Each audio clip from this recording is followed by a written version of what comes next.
Сәлем достар, бүгін көкөністерден икра дайындайтын боламыз. Барлық көкөністерді біріктіріп бұқтырамыз.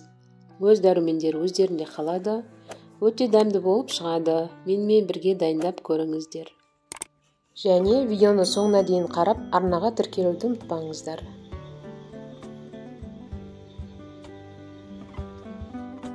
Алдымен көкөністерді тазалап жуып аламыз. Икраны жасау үшін бізге болгар бұрышы, қызанақ, баялды, кәді, сарымсақ, сәбіз және пияз керек болады. Бірінші осы көкөністерді ұсақтап, турап дайындап аламыз. Қызанақ пен сәбізді ет тартқыштан өткізіп, қалған көкөністерді төрт бұрыштап турап алдым.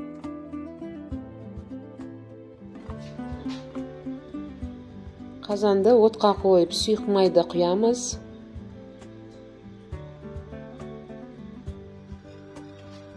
Майымыз қыздыған соң пиязды салып, 1-2 минут қуырамыз.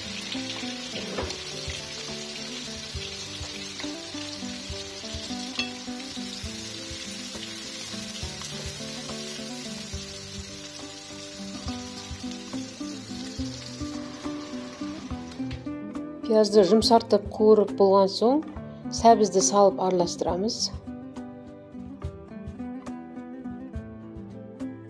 Сәбізді көп қуырмаймыз, бір араластырып жіберіп, қалған көкөністерді саламыз.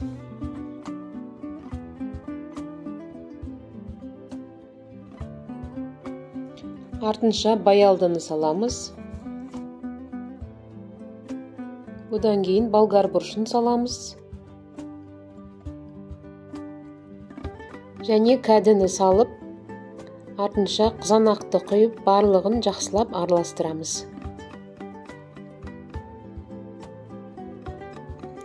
Айта кетейін достар, рецепттің құрамы мен мөлшерін сипаттама бөліміне жазып қоятын боламын. Қалауыңыз бойынша азайтып немесе көбейтіп жасай аласыз.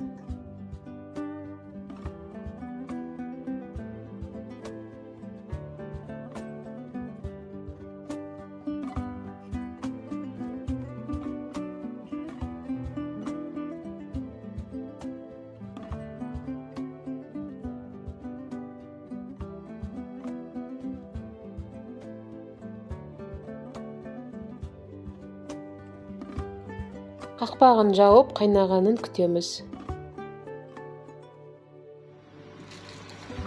Міне осылай қатты қайнаған соң, бір араластырып алып, астындағы отын азайтамыз. Сосын 1,5 сағат жай отта бұқтырамыз.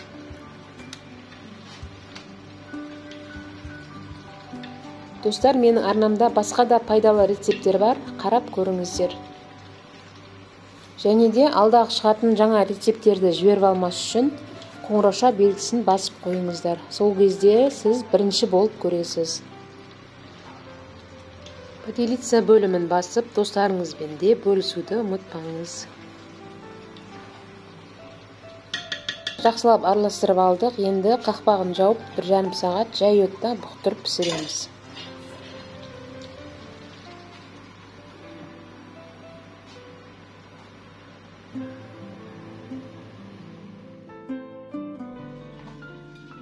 Міне 1 сағат 15 минут қайнаған соң, яғни пісуге 15 минут қалғанда сарымсақты саламыз.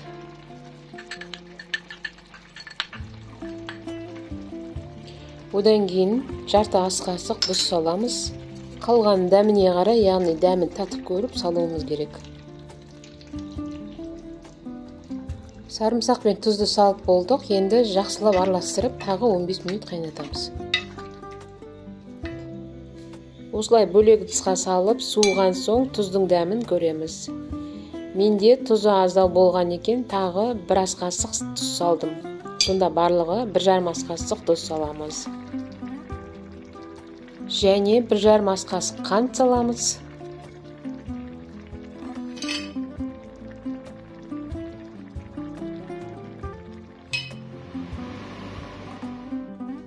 Соңына қарай 6% алма сірке суынан 2 ас қасық құямыз.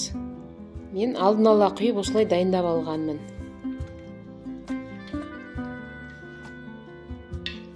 Сірке суын құйғаннан кейін көп қайнатпай 5 минуттай ғана ұстап, астындағы отын өшіреміз. Бас аяғы 1,5 сағатта піседі. Банкаларымды осылай стерильдеп алдым. Икрамыз дайын болды. Енді банкаларымызға бірден ыстықтай құямыз.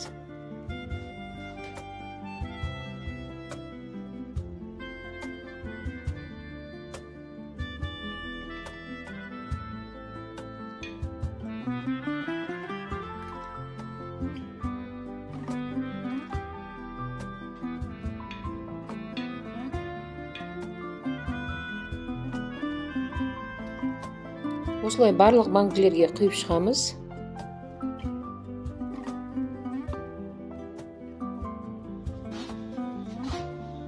Және қақпақтарды да стерильдеп аламыз.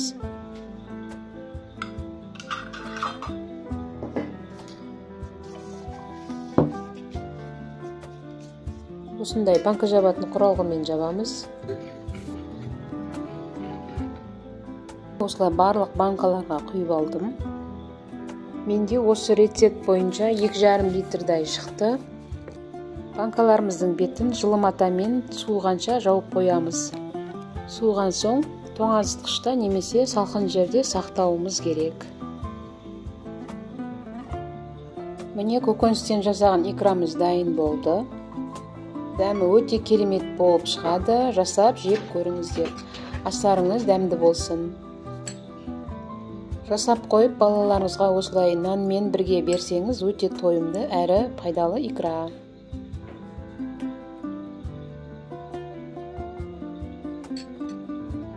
Достар, видео рецепт ұнаса лайк басып, арнаға тіркелуді ұмытпаңыздар. Және өз пікірлеріңізді төменге жаза отырыңыздар. Достарыңызбен бөлісуді ұмытпаңыздар. Сіздермен болған Айнұр, баршаңызға сәттілік.